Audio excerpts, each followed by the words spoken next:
Ku kembali di keluarga Tuhan, gembira dan bahagia. Ku terhormat mengenal Tuhan, ku beri hatiku padanya. Ibu, ayo kita pulang. Wah, ibu ada pertemuan sore ini. Kau pergi duluan. Ibu akan menyelesaikan ini. Baiklah, aku pulang duluan dan menyiapkan makan siang. Iya. Ayah, bukankah sebelum ibu percaya pada Tuhan, dia seperti sangat menderita dan tidak pernah tersenyum. Kita selalu tidak mampu berbuat apa-apa. Semenjak dia percaya pada Tuhan, penyakitnya membaik dan dia lebih bersemangat. Dan dia bahkan bisa bekerja di ladang. Ternyata percaya pada Tuhan sungguh hebat. Itu sungguh benar. Bukan hanya kesehatan yang membaik. Namun kupikir cara pandang dan sudut pandangnya tentang banyak hal juga telah berubah. Dia juga berpandangan lebih filosofis dan dia lebih berwawasan. Ya benar. Dia telah banyak berubah semenjak percaya kepada Tuhan. Benar. Apapun yang terjadi, selama dia sehat dan bersemangat, itulah yang terpenting. Saudari, masuklah. Kau di sini? Kau di sini? Masuklah, Ayo silakan duduk. masuk. Namaku Liuzen. Tahun ini usiaku 78 tahun. Aku telah 3 tahun percaya kepada Tuhan. Aku beroleh keselamatan dari Tuhan di hari-hari terakhir dalam hidupku. Aku bersyukur kepada Tuhan atas kasih karunia dan belas kasih-Nya. Sejak percaya kepada Tuhan, setiap hari aku berdoa kepadanya dan membaca firman-Nya. Aku sering berkumpul dan bersekutu bersama saudara-saudari, serta berbagi pengalaman dan upah dalam kepercayaan kepada Tuhan. Hidupku sangat memuaskan dan juga bermakna. Dan hatiku merasa gembira dan bahagia. Namun Tiongkok adalah negara yang diperintah oleh partai ateis. Dan sama sekali tidak ada kebebasan dalam kepercayaan. Yang percaya kepada Tuhan akan ditangkap dan dianiaya oleh pemerintah komunis Tiongkok. Jangan bergerak! Jangan bergerak! Pada tahun 2012, pemerintah melakukan penangkapan besar-besaran terhadap orang Kristen di seluruh wilayah negara. Beberapa orang di gereja kami ditangkap. Ayo cepat, bawa Rumah mereka. mereka digerebek dan mereka didenda. Dan ada beberapa saudara-saudari yang menjadi sasaran berbagai hukuman yang kejam dan penyiksaan. Mereka dihukum kerja paksa di kamp.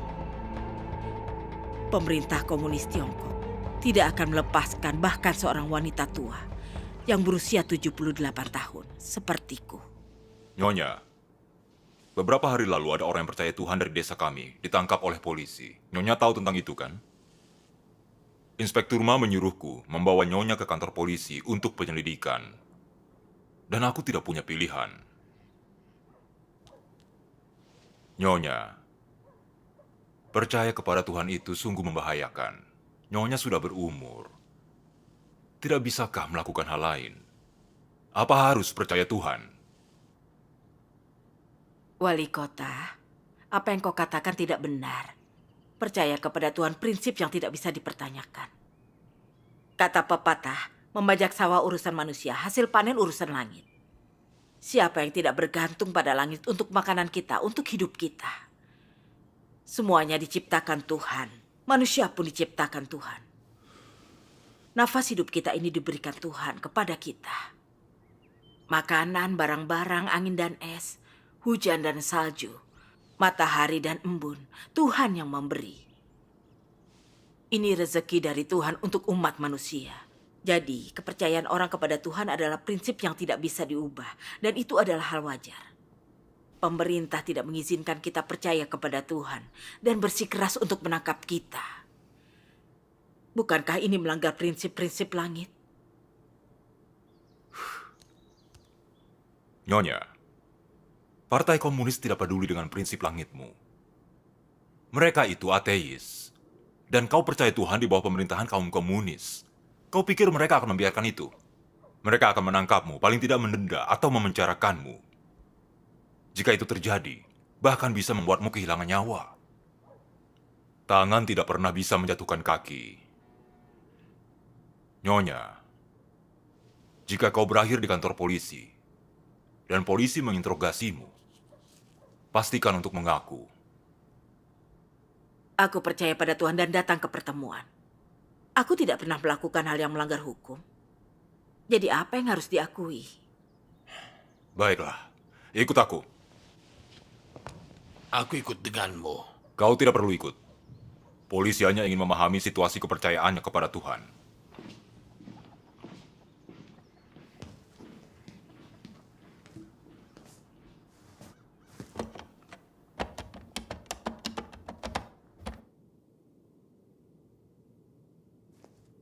Anakku, Inspektur.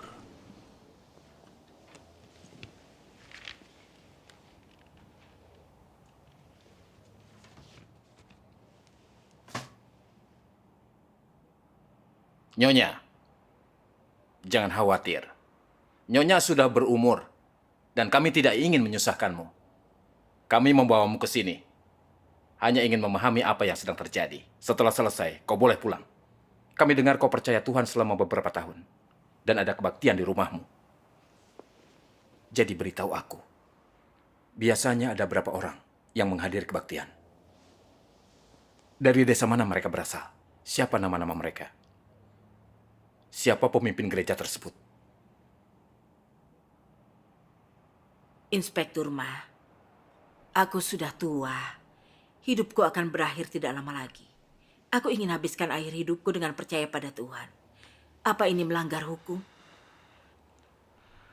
Aku mengadakan kebaktian di rumahku. Ini tidak mengganggu tatanan sosial. Kenapa kau mempersulit orang yang percaya kepada Tuhan? Nyonya, jangan keras kepala. Sejujurnya, mereka yang menghadiri kebaktian di rumahmu sudah kami tangkap. Karena kau sudah manula, kami ingin memberimu kesempatan untuk menjelaskan agar kami bisa mudah melepaskanmu. Jika kau tidak memanfaatkan ini dengan baik, kami tak punya pilihan selain memenjarakanmu. Di usia ini, apa mungkin kau bisa keluar hidup-hidup? Inspektur Ma, aku percaya pada Tuhan bertahun-tahun dan itu saat yang paling bahagia dalam hidupku. Ini merupakan kasih karunia Tuhan. Jika aku tidak percaya Tuhan, aku mungkin sudah mati. Aku tidak mengerti. Ibu rumah tangga seperti kami sudah tua dan lemah dan ingin percaya kepada Tuhan di usia senja kami. Kami ingin membaca firman Tuhan, memahami kebenaran, dan hidup seperti manusia. Ini adalah hal yang luar biasa. Jadi mengapa kau bersikeras membatasi kepercayaan kami kepada Tuhan? Mengapa pemerintah selalu mencari masalah dengan orang yang percaya kepada Tuhan? Pemerintah negara yang begitu besar.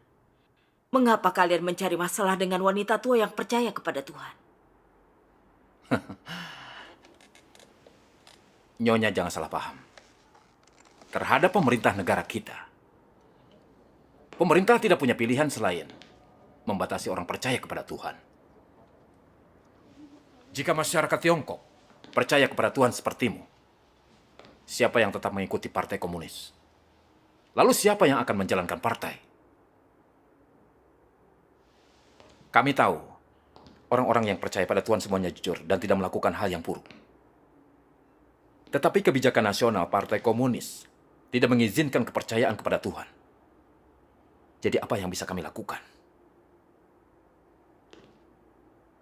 Hidup kami bergantung pada Partai Komunis. Kami harus lakukan yang mereka perintahkan. Ini partai ateis dan mereka tidak mengizinkan kepercayaan kepada Tuhan. Khususnya mereka tidak mengizinkan kebaktian di rumah pribadi. Ini adalah kebijakan nasional. Mengadakan kebaktian pribadi di rumahmu sama dengan menentang pemerintah. Ini bahkan lebih serius dari kejahatan pembunuh yang membuat kekacauan. Kau paham? Sekarang setelah kau jelaskan, aku menjadi mengerti. Tidak heran Partai Komunis menganiaya orang yang percaya kepada Tuhan. Mereka yang melakukan kejahatan, melakukan korupsi dan suap, perampokan dan pencurian dan pelacuran tidak dipedulikan. Dengan cara memerintah Partai Komunis ini, mana mungkin masyarakat tidak berada dalam kekacauan. Sekarang aku paham alasan masyarakat Tionghoa begitu suram dan juga jahat.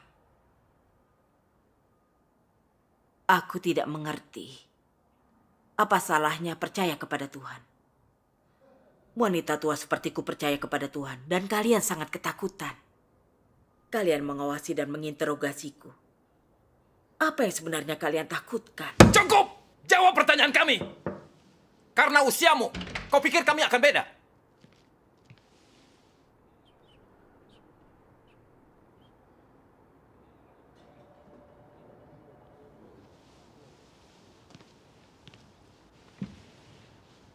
Lanjutkan interogasi, baiklah. Inspektur Ma, ibuku sudah tua. Aku takut dia tidak bisa mengatasi tekanan. Iya, Inspektur. Bisakah kau memberi kami keringanan dan biarkan kami membawanya pulang? Inspektur, aku mohon padamu. Ibumu percaya kepada Tuhan. Dan dia bahkan mengadakan kebaktian di rumahnya. Itu dianggap sebagai kebaktian ilegal dan mengganggu tatanan sosial. Ini kejahatan yang bisa memenjarakan dia. Apakah harus Kau pikir dia bisa pulang hanya karena kau bicara begitu? Ini bukan masalah sepele. Inspektur Ma, ibuku hanya wanita tua yang mengadakan kebaktian kecil di rumah untuk membaca Alkitab dan firman Tuhan. Bagaimana itu bisa disebut pertemuan ilegal atau mengganggu tatanan sosial? Iya, Inspektur. Inspektur Ma, kumohon bersikap baiklah dan biarkan ibuku pergi. Inspektur, tolonglah bersikap lunak.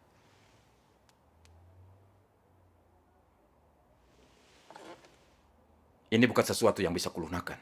Kau harus mengerti Partai Komunis adalah ateis. Tidak menoleransi orang yang percaya kepada Tuhan. Mereka akan menghukum siapapun yang percaya kepada Tuhan. Tidak ada gunanya mencoba beralasan denganku. Negara kita sudah lama menetapkan bahwa kekristenan itu sesat. Telah memerintahkan secara tegas menekan dan melarang semua gereja rumah.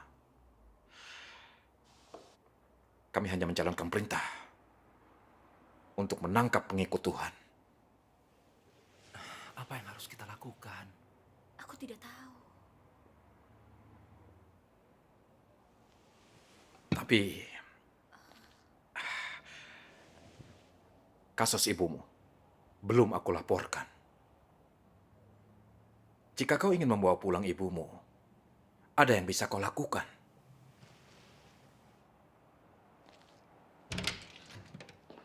Inspektur.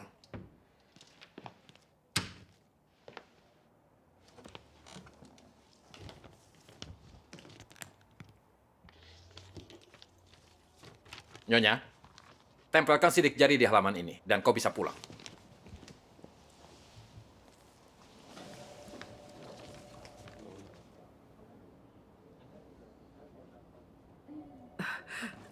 Aku tidak mau. Omong kosong apa ini? Kau harus menurut. Kalian sangat keterlaluan. Kenapa memfitnah orang yang percaya kepada Tuhan dan memaksa menempelkan sidik jari? Bukan kau yang menentukan. Partai Komunis menyatakan kau bersalah. Terima saja nasib burukmu. Baiklah. Nyonya, sekarang kau boleh pergi. Jangan teruskan kepercayaanmu kepada Tuhan. Jika kau percaya pada Tuhan dan mengadakan kebaktian lagi, kami pasti akan memenjarakanmu. Apa kau paham? Dan jika nanti orang-orang percaya kepada Tuhan datang ke rumahmu, segera laporkan mereka. Setelah dia pulang, jangan biarkan ibu untuk terus percaya. Jika dia masih melakukannya, kita bisa hidup susah. Ibu, ibu, mereka tidak melakukan apapun kepadamu kan? Ayo kita bicarakan di rumah.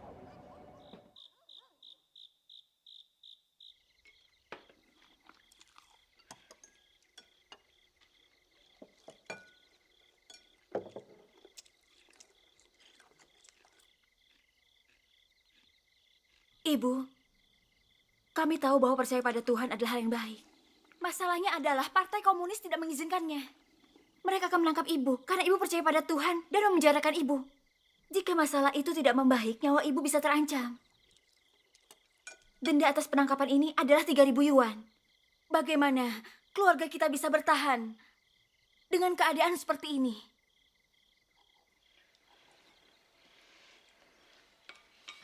Ibu, Inspektur Ma mengatakan, jika dia mendengar ibu tetap percaya Tuhan, maka hukuman denda saja tidak cukup. Mereka akan menangkap dan memenjarakan ibu.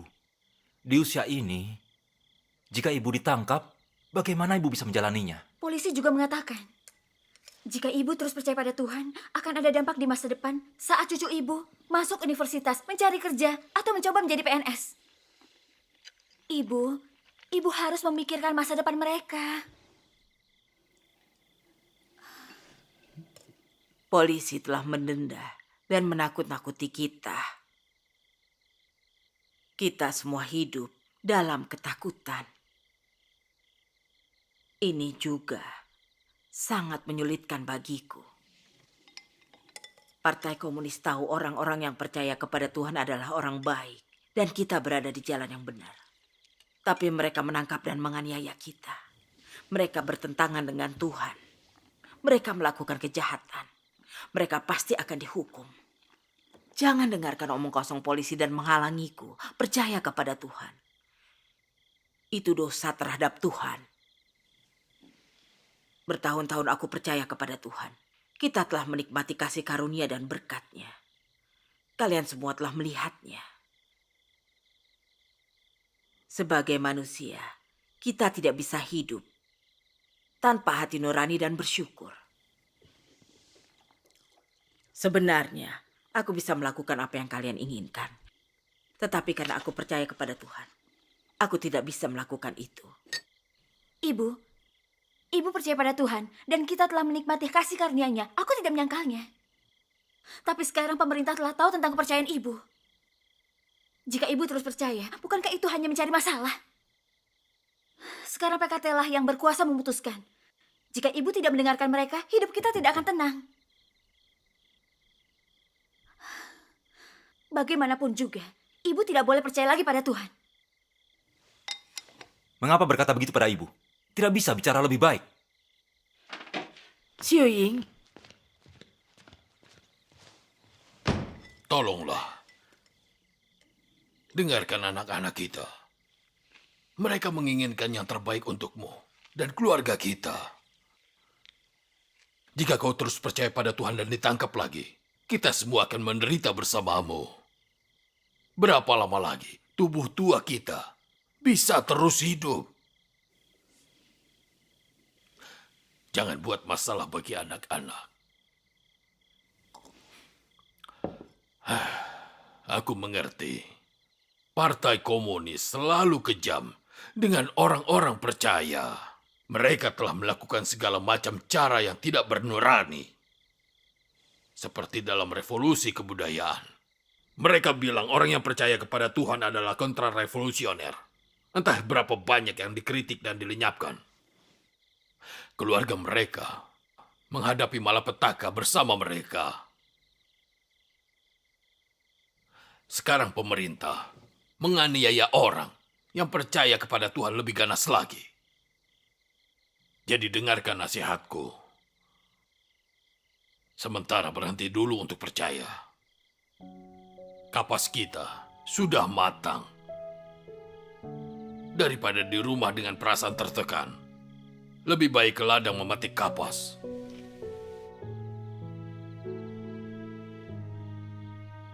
pada mulanya semua orang di keluarga ini mendukung kepercayaanku. Tapi sekarang karena ancaman dan intimidasi dari pemerintah komunis Tiongkok, anakku, menantuku, dan bahkan suamiku berusaha menghalangi jalanku. Ini sangat menyakitkan. Aku sangat lemah.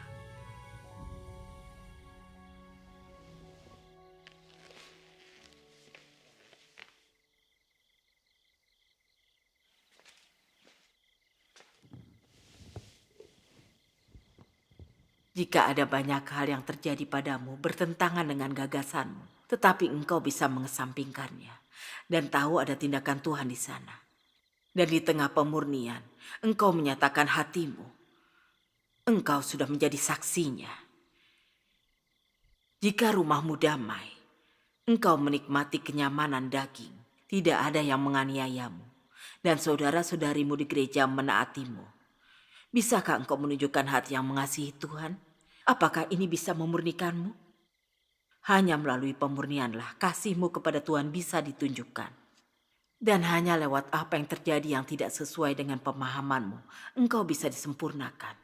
Lewat banyak hal negatif dan kesulitan, Tuhan menyempurnakan engkau.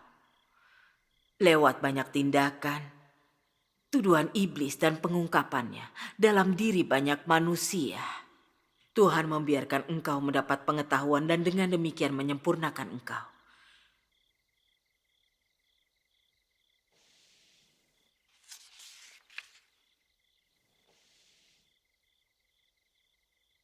Tidak peduli bagaimana Tuhan bekerja, atau lingkungan seperti apa di mana engkau berada sekarang, engkau akan mampu mengejar kehidupan. Mengejar perkembangan pekerjaan Tuhan dalam dirimu, dan mengejar kebenaran. Engkau akan memiliki pengertian tentang perbuatan Tuhan, dan engkau akan mampu bertindak sesuai kebenaran. Inilah imanmu yang murni. Dan ini menunjukkan engkau tidak kehilangan harapan dalam Tuhan. Engkau masih mencari kebenaran dalam pemurnian. Engkau akan mampu mengasihi Tuhan dengan sungguh-sungguh. Dan tidak akan meragukannya. Tidak peduli apa yang dilakukannya. Engkau akan melakukan kebenaran untuk menyenangkannya. Dan engkau akan mampu mencari kehendaknya dengan segenap hati. Dan memikirkan kehendaknya. Hanya inilah iman sejati di dalam Tuhan.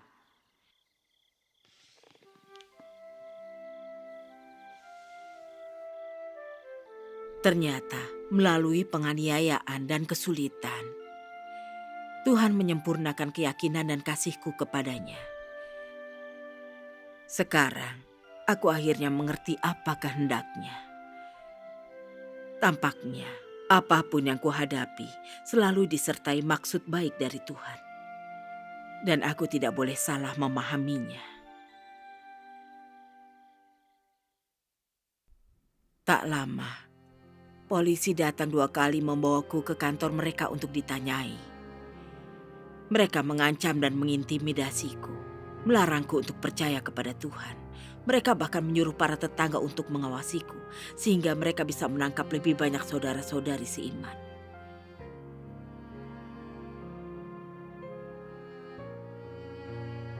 Menantu perempuanku takut akan penganiayaan mereka dan menyingkirkan buku-buku firman Tuhan milikku. Aku tidak dapat membaca firman-Nya dan mengunjungi saudara-saudari. Aku sering merasa aku tidak bisa tidur di malam hari. Selama jangka waktu itu, aku sering kehilangan saat-saat bahagia berkumpul bersama saudara-saudari.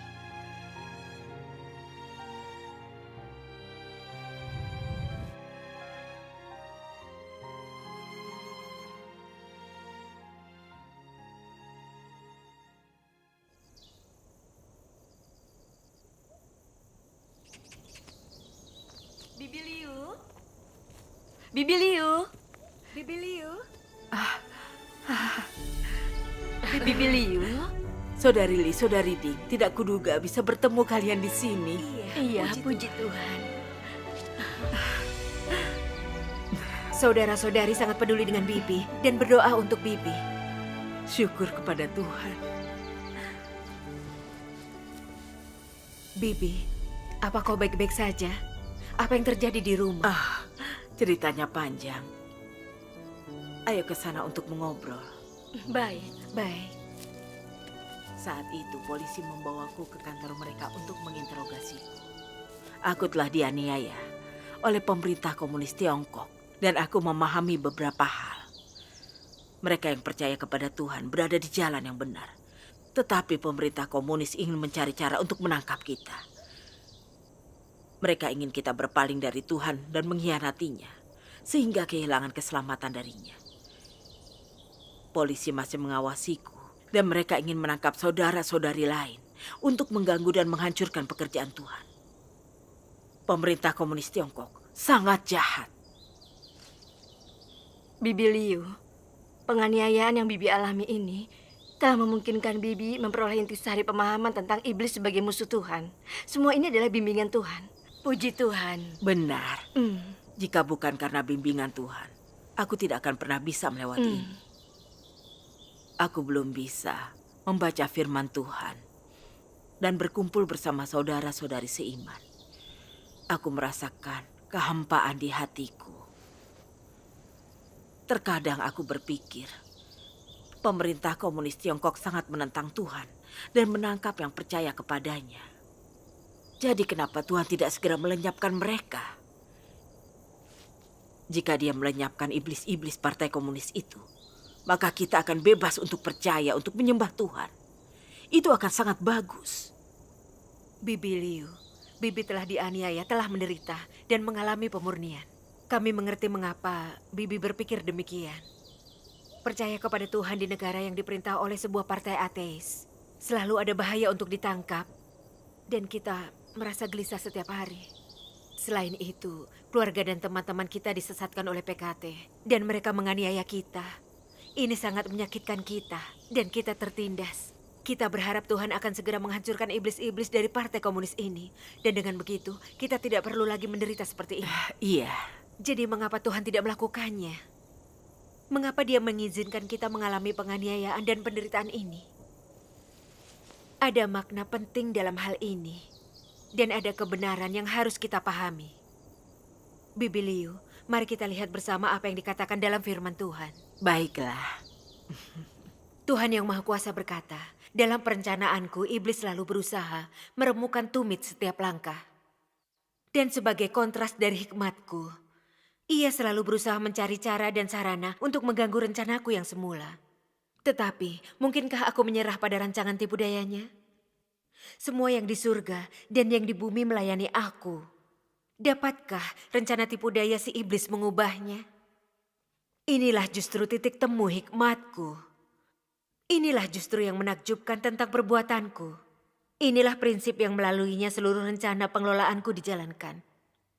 Selama masa pembangunan kerajaan, aku tetap tidak menghindari rancangan tipu daya si iblis, namun aku terus melakukan pekerjaan yang harus aku lakukan.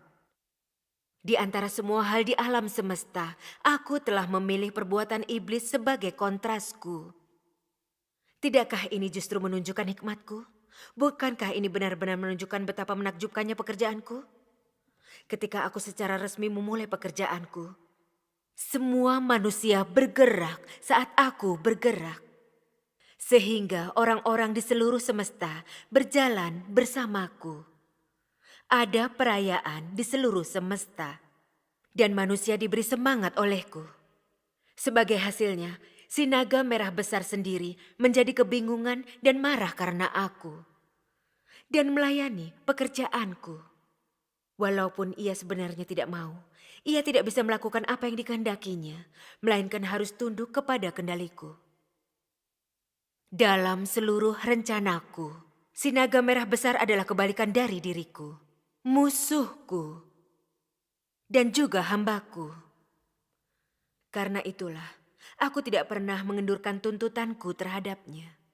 Karena itulah, tahap terakhir dari pekerjaan inkarnasiku diselesaikan di dalam rumahnya. Dengan cara ini, si naga merah besar lebih mampu melayani aku dengan sebaik-baiknya. Dan melaluinya, aku akan menaklukkannya dan menyelesaikan rencanaku. Ding Jie, kau baca bagian ini. Baiklah. Tuhan bermaksud menggunakan satu bagian dari pekerjaan roh jahat untuk menyempurnakan satu bagian dari manusia. Sehingga orang-orang ini bisa sepenuhnya memahami perbuatan setan. Dan membiarkan semua orang untuk benar-benar mengerti tentang nenek moyang mereka. Hanya dengan begitu, manusia benar-benar bisa bebas. Tidak hanya meninggalkan garis keturunan setan, tetapi bahkan juga nenek moyang mereka. Ini adalah maksud semula Tuhan mengalahkan si naga merah besar sepenuhnya. Yaitu supaya semua manusia mengetahui bentuk asli si naga merah besar. Melucuti topengnya seluruhnya. Dan melihat bentuk aslinya. Inilah yang Tuhan ingin raih. Inilah tujuan akhirnya di bumi yang karenanya dia telah melakukan banyak pekerjaan. Dia bertujuan untuk menyelesaikan semua ini dalam diri seluruh manusia. Ini dikenal sebagai manuver segala sesuatu bagi tujuan Tuhan. Ketika semua orang telah disempurnakan dan semua bangsa di bumi menjadi anggota kerajaan, maka tibalah saatnya ketujuh guntur bergemuruh. Saat ini merupakan langkah maju yang besar menuju ke tahap itu. Sergapan terhadap masa yang akan datang telah dimulai. Inilah rencana Tuhan. Dalam waktu dekat rencana ini akan terwujud. Namun Tuhan telah menggenapi semua yang telah dikatakannya. Jadi jelaslah bahwa bangsa-bangsa di bumi hanyalah kastil di pasir yang terguncang ketika air pasang semakin mendekat. Air zaman sudah dekat. Dan naga merah besar akan tumbang di bawah firman Tuhan. Untuk memastikan agar rencana Tuhan berhasil dilaksanakan, para malaikat surga telah turun ke bumi melakukan yang terbaik untuk memuaskan hati Tuhan. Tuhan yang berinkarnasi itu sendiri telah bergerak ke medan perang untuk mengobarkan perang melawan musuh. Dimanapun inkarnasi muncul, musuh dihancurkan dari tempat itu. Tiongkok adalah yang pertama dimusnahkan, diluluhlantahkan oleh tangan Tuhan. Tuhan sama sekali tidak memberi ampun kepada Tiongkok.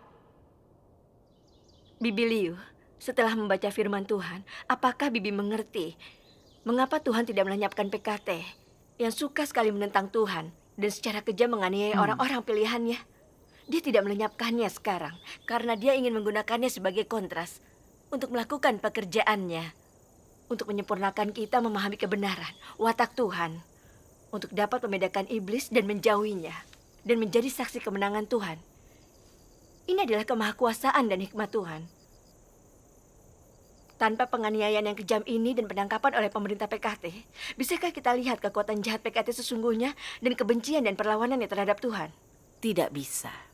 Bisakah kita lihat sifat iblis pemerintah PKT yang kejam tentang Tuhan dan melukai umat pilihannya? Tidak.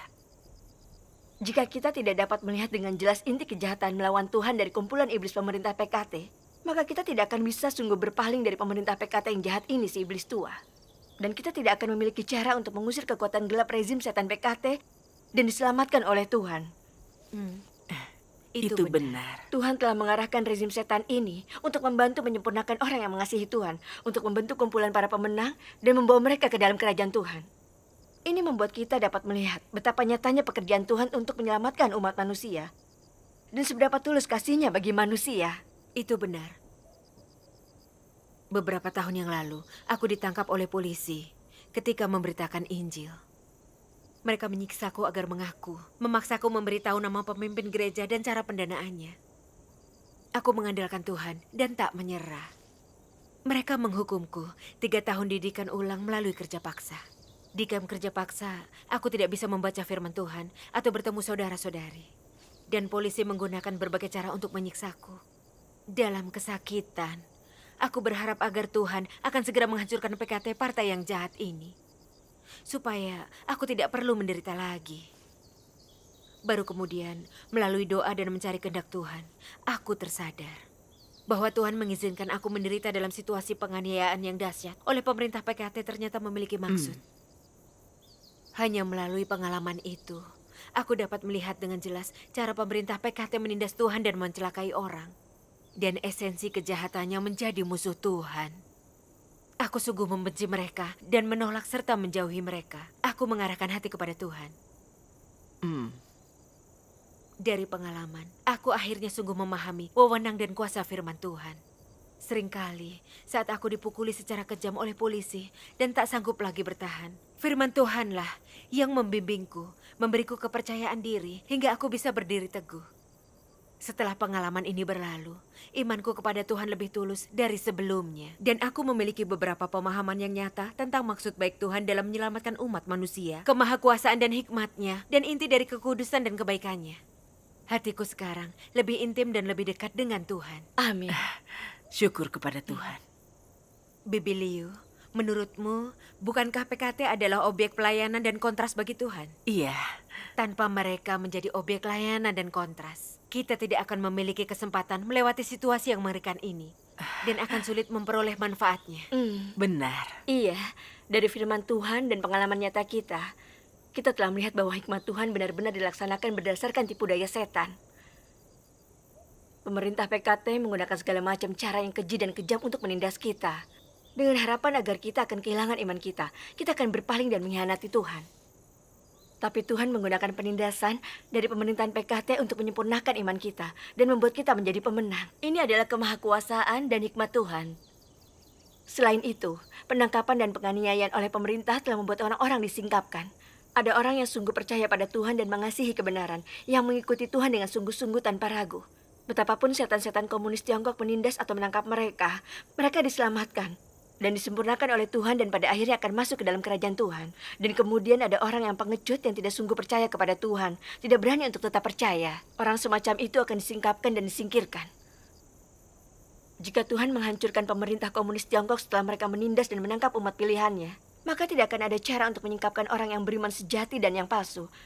Tidak ada cara yang membedakan mereka. Kita juga tidak akan memperoleh kesempatan untuk menjalani penindasan dan kesulitan ini dan disempurnakan oleh Tuhan sebagai pemenang.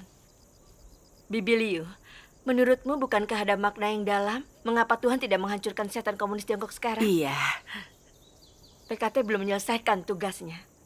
Setelah Tuhan membuat kumpulan para pemenang, pekerjaan penghakiman yang telah dimulai di rumah Tuhan ini akan selesai. syukur kepada Tuhan. Kemudian, Tuhan mengirim malapetaka, memberi upah kepada yang baik dan menghukum yang jahat. Iblis PKT ini akan dihancurkan. Setelah mendengar persekutuan kalian, aku mengerti. Tuhan tidak menghancurkan mereka sekarang. Karena dia sedang membuat kumpulan orang yang akan menjadi pemenang melalui penindasan mereka. Pekerjaan Tuhan dan keselamatan umat manusia sangat nyata. Aku tidak tahu tentang pekerjaan Tuhan atau memahami kehendaknya. Tetapi selalu berharap agar dia segera menghancurkan pemerintah PKT dan menyudahi penderitaan ini. Aku begitu bodoh. Nantinya, aku harus berdoa dan lebih mengandalkan Tuhan. Mencari kebenaran dengan baik, menembus pengaruh gelap dari rezim setan PKT, dan menjadi saksi Tuhan di tengah aniaya dan kesulitan. Puji Tuhan. Syukur kepada Tuhan, Bibi dapat memahaminya. Sungguh luar biasa. Bibi Liu, bagaimana kalau kita atur waktu? Ketika Bibi pergi memetik kapas, kita bisa bertemu dengan Bibi sebentar. Bagaimana menurut Bibi? Itu bagus sekali. Bibi Liu, bawalah pulang buku firman Tuhan ini dan bacalah. Puji Tuhan. Bagus sekali. Lain kali kami akan membawakan Bibi pemutar video dan membuat salinan beberapa bacaan dan lagu firman Tuhan ke dalamnya. Dengan begitu, Bibi akan dapat mendengarkan lebih banyak di rumah.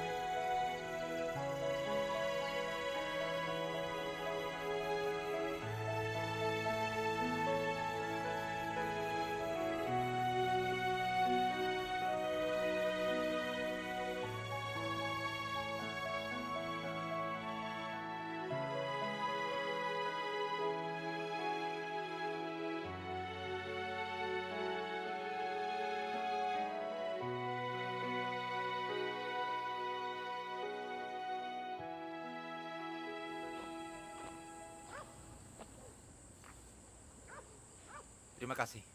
Sampai jumpa.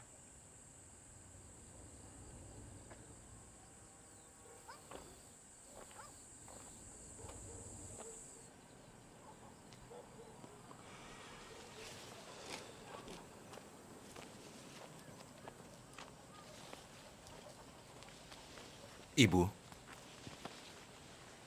kepala desa pergi ke kota mengadakan pertemuan lalu datang ke rumah kita. Dia mengatakan orang yang percaya pada Tuhan dari desa kita yang ditangkap semuanya dipukuli dengan sangat kejam dan mereka semua telah dijatuhi hukuman. Ketika dia pergi, dia meninggalkan pesan. Jika ibu terus percaya Tuhan, ibu pasti akan ditangkap dan masuk penjara.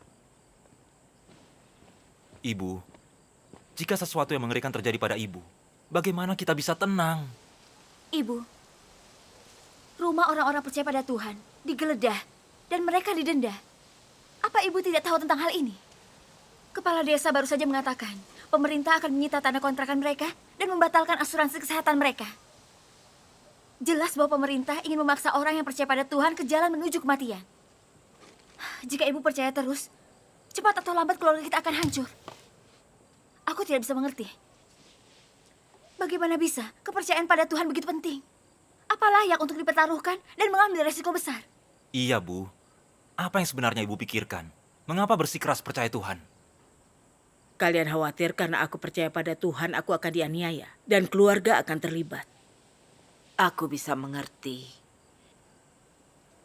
Tetapi kalian tidak percaya kepada Tuhan dan kalian belum membaca firman-Nya. Kalian tidak paham alasan orang percaya kepada Tuhan dan betapa pentingnya itu untuk kehidupan mereka. Tuhan adalah Sang Pencipta dan semua manusia diciptakan oleh-Nya. Mempercayai dan menyembah Tuhan, prinsip yang tidak dapat diubah. Selain itu, Sekarang adalah akhir zaman. Manusia menjadi semakin jahat dan bejat. Mereka makan, minum, berfoya-foya, dan bertengkar satu sama lain. Semuanya suka berbuat dosa, membenci kebenaran, serta menyangkal dan menolak Tuhan. Manusia sangat buruk. Jika kita tidak bertobat kepada Tuhan, kita akan dihancurkan dalam malapetaka besar. Tuhan telah menjadi manusia untuk menyatakan kebenaran dan menyelamatkan manusia. Tetapi PKT sangat membenci pekerjaan Tuhan, sehingga bersikeras untuk mencegah orang percaya kepada Tuhan. Tak izinkan orang menerima keselamatan Tuhan. Mereka menangkap dan menghukum orang yang percaya pada Tuhan. Dan mereka memaksa orang dengan mengancam dan menyita tanah dan membatalkan asuransi kesehatan mereka. Mereka juga menghasut orang lain untuk menganiaya orang percaya dan bertindak melawan Tuhan. Bukankah PKT mendorong orang-orang ke dalam lubang api dan mendorong mereka ke neraka?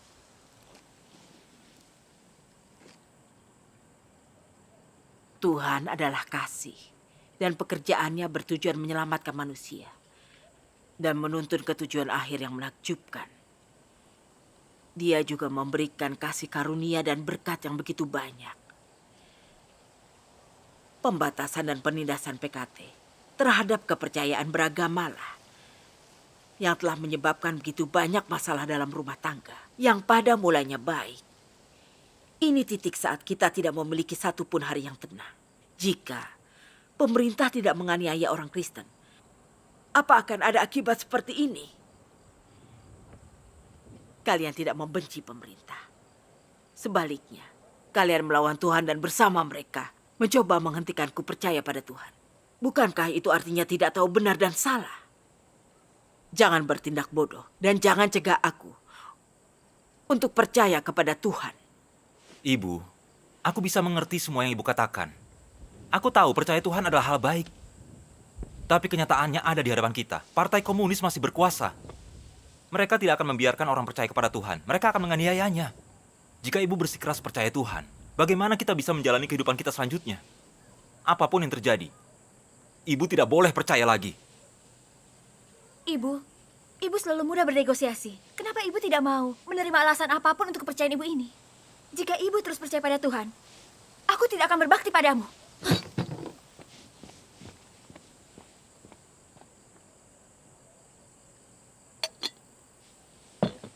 Aku telah menjalani hidup bersamamu dan belum pernah melihatmu begitu keras.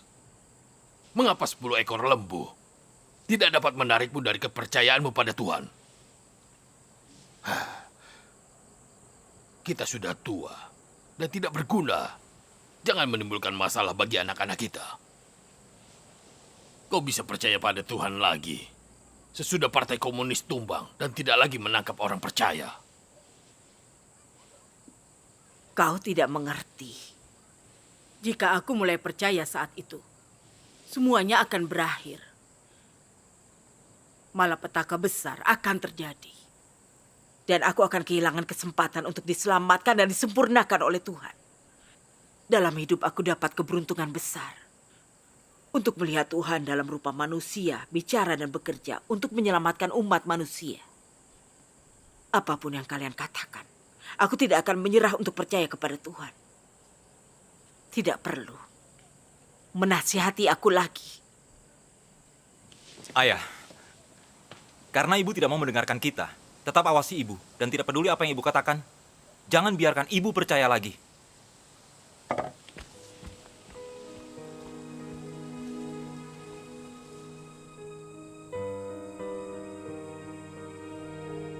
Musim dingin hampir tiba, dan dedaunan pohon kapas akan gugur. Tidak akan ada satu tanaman pun di tanah yang dapat memberikan perlindungan untuk kebaktian kita.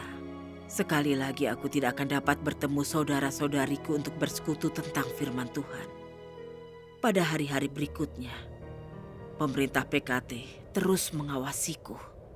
Nyonya, apa kau pernah berhubungan dengan orang yang percaya pada Tuhan? Apa mereka datang ke rumahmu? Aku tidak melanggar hukum dan melakukan kejahatan apapun. Kalian menginterogasi, mendenda, mengawasi, bahkan datang ke rumahku untuk melecehkanku. Ini gangguan yang tidak henti-hentinya. Tidak bisakah aku hidup tenang? Jangan salahkan kami. Kami hanya menjalankan perintah. Jika ada orang yang percaya pada Tuhan datang ke rumahmu, kau harus lapor polisi. Kau mengerti kan? Rawat ibumu dengan baik. Jangan biarkan dia percaya pada Tuhan lagi. Kalau tidak, akan terjadi masalah. Keluargaku di bawah tekanan pemerintah PKT. Mereka mengawasiku dan membatasiku dengan lebih ketat. Hari-hari yang menyakitkan dan sulit ini berlanjut hingga lebih dari 1 tahun kemudian. Ibu, mengapa ibu keluar? Apa ibu berjumpa saudara-saudari seiman ibu? Xiao dan Xiaolu akan kembali besok dari liburan. Jadi aku membelikan mereka makanan. Aku sudah memberitahu untuk tidak pergi sendirian, tapi ibu tetap tidak mendengarkan. Bisakah ibu tidak membuat kami khawatir?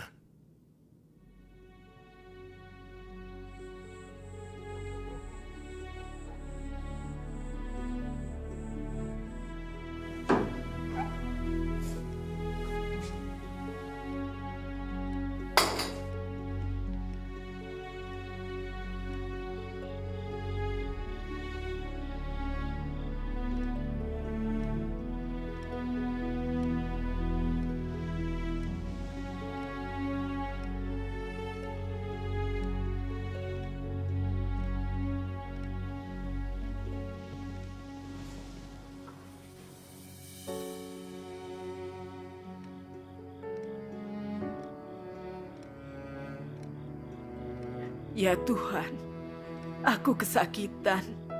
Aku merasa sangat tidak berdaya. Aku mohon kepadamu untuk menolongku, membimbingku.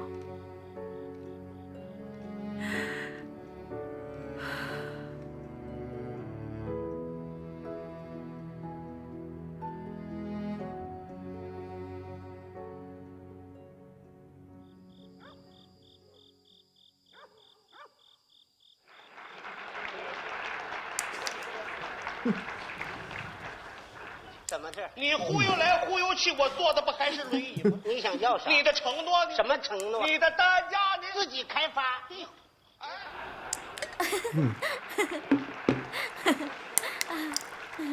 Ibu, lihat ini. 我就不告诉我在这儿藏着呢。这朱军啊，太不够哥们儿了。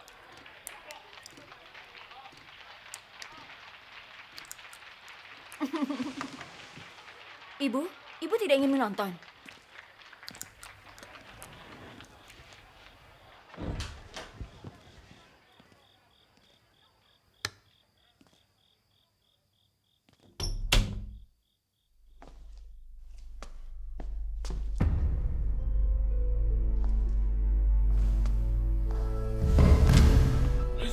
Liusen, ada apa? Liusen, bangun. Anakku, sini cepat. Ibu mau pingsan.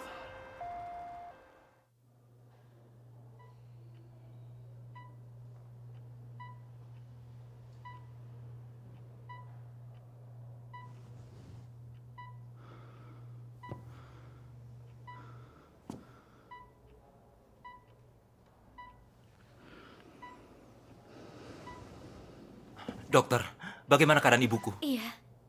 Pasien telah koma selama 18 jam. Kami telah melakukan yang kami bisa. Jadi, tolong persiapkan diri. Dokter, aku mohon, tolong selamatkan ibuku. Selamatkan ibuku. Iya, dokter. Aku mohon, selamatkan dia. Dokter, tolong pikirkan cara yang lain. Aku paham perasaan kalian. Tapi aku seorang dokter. Yang bisa kulakukan hanya mengobati penyakit. Aku tidak bisa menyelamatkan nyawa.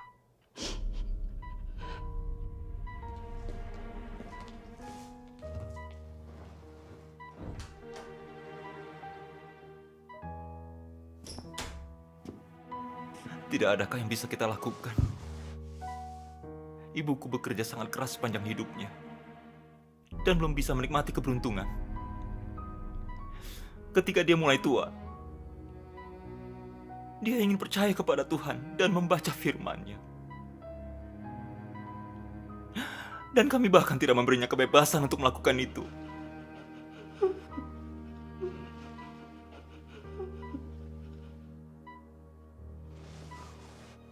Ibu, aku bahkan bukan manusia. Aku bukan anak yang berbakti, Ibu.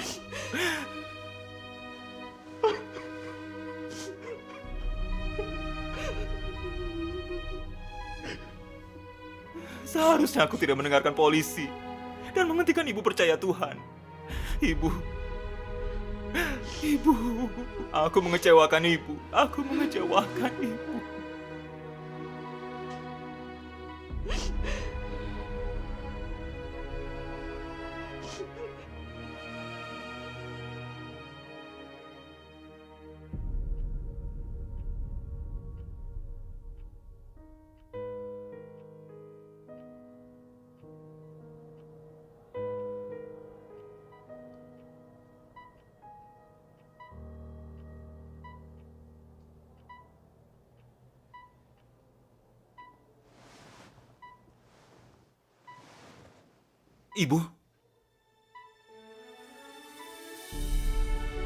Ibu telah sadar. Ibu telah sadar. Ibu. Liuzhen, Ibu telah sadar. Liuzhen, akhirnya kau bangun. Akan kupanggil dokter. Di mana aku? Ibu di rumah sakit. Ibu sudah sadar. Dokter, cepat lihat dia. Nyonya, jangan bergerak dulu. Aku akan memeriksamu.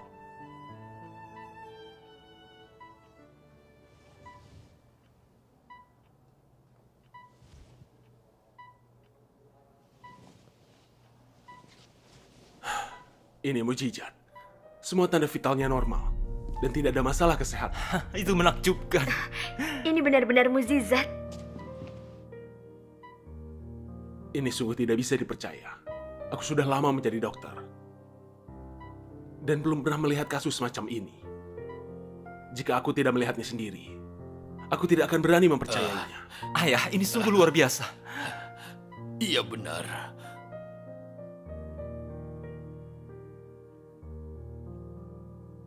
Ya Tuhan, aku bersyukur kepadamu.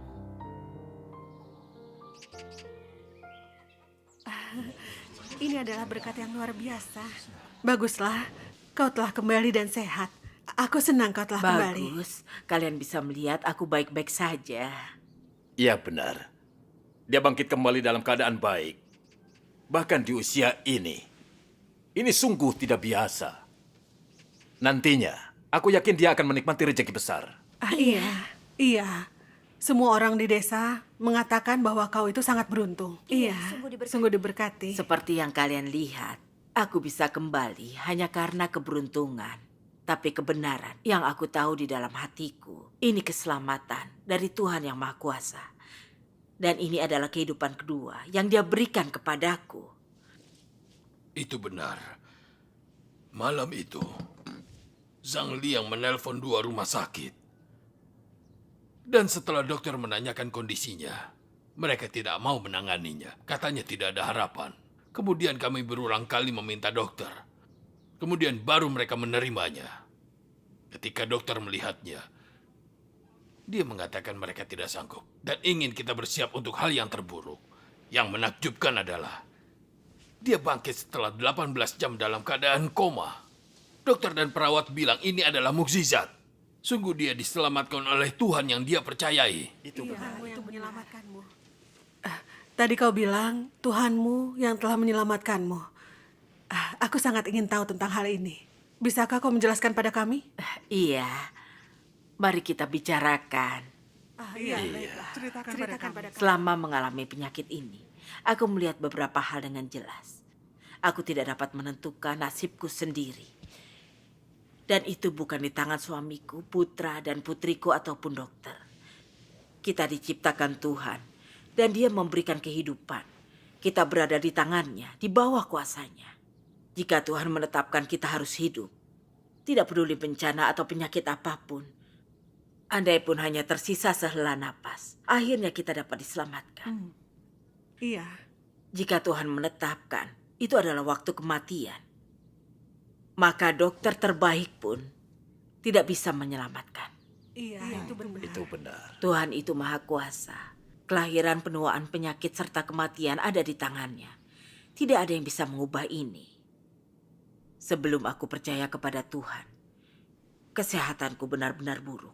Jika bukan masalah ini, ada yang lain. Sudah habiskan banyak uang, tidak bisa sembuh. Kalian semua mengetahuinya. Iya, benar sekali. Aku tidak tahu kapan semuanya akan berakhir bagiku, dan aku melewati setiap hari dengan kesakitan. Lalu, ada kerabat yang datang menyampaikan Injil. Saat itulah aku tahu, pada akhir zaman Tuhan Yang Maha Kuasa telah menyatakan kebenaran dan melakukan tahapan pekerjaan penghakiman dan hukuman. Dia datang menyelamatkan dan memurnikan manusia untuk mengakhiri zaman tua yang jahat ini dan membawa orang-orang ke dalam kerajaan Tuhan. Sejak saat itu, aku mulai sering berkumpul dengan saudara-saudari seimanku dan sering membaca firman Tuhan. Semakin aku membacanya, aku memahami kebenaran. Cara iblis si setan merusak umat manusia dan cara Tuhan menyelamatkan umat manusia. Aku jadi memahami kemahakuasaan Tuhan dan pemerintahannya. Aku menjadi memiliki iman sejati dan bergantung kepada Tuhan. Aku tidak lagi khawatir tentang hidup atau matiku. Aku hanya peduli untuk mengejar kebenaran dan bertindak menurut firman Tuhan. Di hatiku, aku merasa terbebas. Aku merasa riang. Tanpa kusadari, aku tidak sakit lagi. Iya. Beberapa tahun ini aku telah percaya kepada Tuhan. Aku telah menerima begitu banyak darinya. Kali ini sebelum aku pingsan, aku merasa bumi berputar, jantungku berdetak, dan aku merasa tidak enak. Jadi aku segera memohon kepada Tuhan. Ya Tuhan, apa yang terjadi denganku? Tuhan, kuserahkan diriku kepadamu. Hidup dan matiku biarlah terjadi sesuai dengan rencanamu. Aku tidak menyadari apapun setelah itu. Kemudian, dokter mengatakan bahwa aku tidak ada harapan. Tuhanlah yang menyelamatkanku, yang mengizinkan aku untuk bangkit. Setelah melewati semua ini, aku melihat bahwa nasib orang sungguh berada di dalam tangannya. Selama orang sungguh percaya kepada Tuhan dan mengejar kebenaran, mereka akan dijaga dan dilindungi oleh Tuhan. Bahkan jika mereka menghadapi penyakit atau musibah, Tuhan akan membimbing mereka melewati kesulitan. Mendengar perkataanmu, Tuhan sungguh berkuasa. Percaya pada Tuhan sungguh luar biasa. Iya. Yang dikatakannya sangat luar biasa. Kalian senang mendengar kepercayaan tentang Tuhan. Begini saja, aku akan mulai membaca ayat dari firman Tuhan yang Maha Kuasa untuk kalian. Bagaimana menurut kalian? Bagus. Ya, mari kita coba. Bagus, ya, ayo. Berapa banyak makhluk yang hidup dan berkembang biak di hamparan alam semesta yang luas, mengikuti hukum kehidupan secara berulang, terus-menerus tunduk pada sebuah kaidah yang sama. Orang-orang yang meninggal membawa bersamanya kisah tentang mereka yang masih hidup. Dan orang-orang yang masih hidup mengulangi riwayat yang sama menyedihkannya dengan mereka yang telah meninggal. Demikianlah umat manusia tidak bisa tidak bertanya pada diri sendiri, untuk apa kita hidup? Mengapa kita harus mati? Siapa sesungguhnya yang memerintah dunia ini? Siapa yang menciptakan umat manusia? Apakah umat manusia benar-benar terlahir dari alam? Apakah umat manusia benar-benar mengendalikan nasibnya sendiri? Umat manusia tidak mengetahui siapa yang berdaulat atas segala sesuatu di alam semesta. Apalagi asal mula dan masa depan umat manusia. Umat manusia sekadar hidup, mau tidak mau, di dalam hukum ini. Tidak ada yang dapat melepaskan diri, dan tidak ada yang dapat mengubahnya. Karena di antara segala sesuatu dan di langit, hanya ada satu pribadi. Dari selama-lamanya sampai selama-lamanya, yang memegang kedaulatan atas segalanya. Dialah pribadi yang tidak pernah dilihat manusia. Pribadi yang tidak pernah dikenal umat manusia. dan yang keberadaannya tidak pernah dipercayai umat manusia. Tetapi dialah yang mengembuskan napas ke dalam nenek moyang manusia dan memberikan kehidupan kepada umat manusia. Dialah yang menyediakan dan memelihara keberadaan umat manusia dan membimbing umat manusia sampai pada hari ini. Selain itu, Dia dan Dia sajalah tempat umat manusia bergantung demi kelangsungan hidupnya. Dia memegang kedaulatan atas segala hal dan mengatur semua makhluk hidup dalam alam semesta. Dia mengendalikan keempat musim, dan Dialah yang mendatangkan angin, embun, beku, salju, dan hujan. Dia memberikan sinar matahari kepada umat manusia dan mendatangkan malam. Dialah yang membentangkan langit dan bumi, menyediakan gunung-gunung, danau dan sungai, serta semua makhluk hidup di dalamnya bagi manusia. Perbuatannya ada di mana-mana. Kuasanya ada di mana-mana. Hikmatnya ada di mana-mana.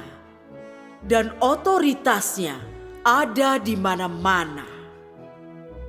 Setiap hukum dan peraturan ini merupakan wujud perbuatannya. Dan masing-masing menyatakan hikmat dan otoritasnya. Siapakah yang dapat meloloskan diri dari kedaulatannya? Siapakah yang dapat melepaskan diri dari rancangannya? Segala sesuatu berada di bawah tatapan matanya. Dan terlebih lagi, segala sesuatu hidup di bawah kedaulatannya. Perbuatannya dan kuasanya tidak memberikan pilihan lain bagi umat manusia selain mengakui bahwa Dia memang ada dan memegang kedaulatan atas segala sesuatu. Tidak ada yang lain selain Dia yang dapat memerintah alam semesta. Apalagi yang dapat menyediakan kebutuhan umat manusia tanpa henti. Terlepas dari apakah engkau dapat mengenali perbuatan Tuhan, dan terlepas dari apakah engkau percaya pada keberadaan Tuhan, tidak ada keraguan bahwa nasibmu terletak di dalam pengelolaan Tuhan. Dan tidak ada keraguan bahwa Tuhan akan selalu memegang kedaulatan atas segala sesuatu. Iya, hebat. Tidak ada yang bisa mengucapkan ini. Firman ini tidak mungkin diucapkan oleh orang biasa. Iya, tidak ada yang bisa mengucapkan ini. Aku juga pertama kalinya mendengar hal ini. Aku juga. Syukur kepada Tuhan. Setelah mendengar firman Tuhan yang Maha Kuasa, apa pendapat kalian? Firman-Nya memang luar biasa. Apakah kalian bisa merasakan Tuhan sungguh ada dan Dia memerintah atas segalanya? Aku bisa merasakannya. Iya, aku merasakannya. Orang mengatakan Tuhan mengawasimu dari 1 meter di atas kepalamu. Orang melakukan sesuatu langit yang mengawasi. Kehendak langit, nasib manusia ditentukan oleh surga. Menanam urusan manusia, panen urusan langit. Dan buat baik dibalas baik, buat jahat dibalas jahat. Iya, itu Ini benar. menunjukkan keberadaan Tuhan. Dan bahwa Tuhan yang mengatur semua hal, memerintah kehidupan dan nasib manusia. Iya, benar. Kita sudah sampai di umur ini. Pikirkan saja, siapa yang bisa lepas dari rencana surga? Bisakah kalian menentukan nasib kalian? Tidak ada yang bisa. Ketika seseorang dilahirkan, di rumah apapun mereka dilahirkan, pekerjaan apa yang mereka lakukan setelah mereka dewasa, seperti apa pernikahan mereka, berapa banyak anak yang mereka punya, apa mereka kaya atau miskin, apa mereka dalam keadaan sehat, berapa lama mereka hidup. Semua itu ditentukan dan diatur oleh Tuhan. Iya. Kita tidak berhak menentukannya dan tidak bisa memilih untuk diri sendiri. Meskipun tidak bisa melihat Tuhan, kita dapat merasakan bahwa Dia sungguh ada dari pengalaman hidup kita dan merasakan otoritas dan kuasanya. Kita punya sesuatu untuk diandalkan di dalam hati kita dan tidak lagi khawatir dan prihatin. Dan jika kita bisa mematuhi rencana Tuhan dan ketentuannya, maka kita bisa hidup dengan berkat. Iya, benar sekali. Itu benar sekali. Liu Zhen, kau sudah lebih mengerti sejak percaya pada Tuhan. Dulu, aku percaya pada nasib. Aku setuju dengan pepatah, nasib manusia ditentukan oleh langit. Dan kita hanya tahu nasib kita saat usia 50 tahun. Ketika semuanya berjalan dengan baik, orang-orang melangkah dengan bahagia.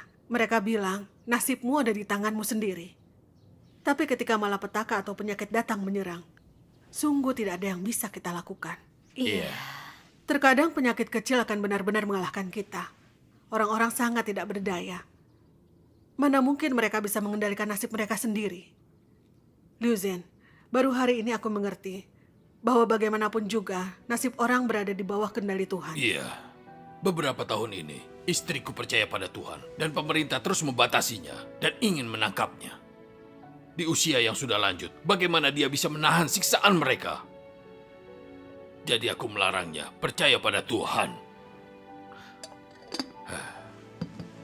Kematian dan akhirnya kebangkitannya ini sungguh memperlihatkan sebuah mukjizat dari Tuhan. Ini benar-benar berkat dari Tuhan. Pepatah bahwa nasib manusia ditentukan oleh langit sungguh benar. Liu Zhen, Tuhan yang Maha Kuasa lah yang telah memberimu kehidupan kedua. Tidak kularang lagi kau percaya pada Tuhan. Aku bersamamu percaya pada Tuhan yang Maha Kuasa. Mari kita habiskan musim gugur bersama dengan bahagia. Puji Tuhan. Itu mengagumkan. Puji Tuhan. Itu luar biasa. As we gather to praise God, know that today has been hard.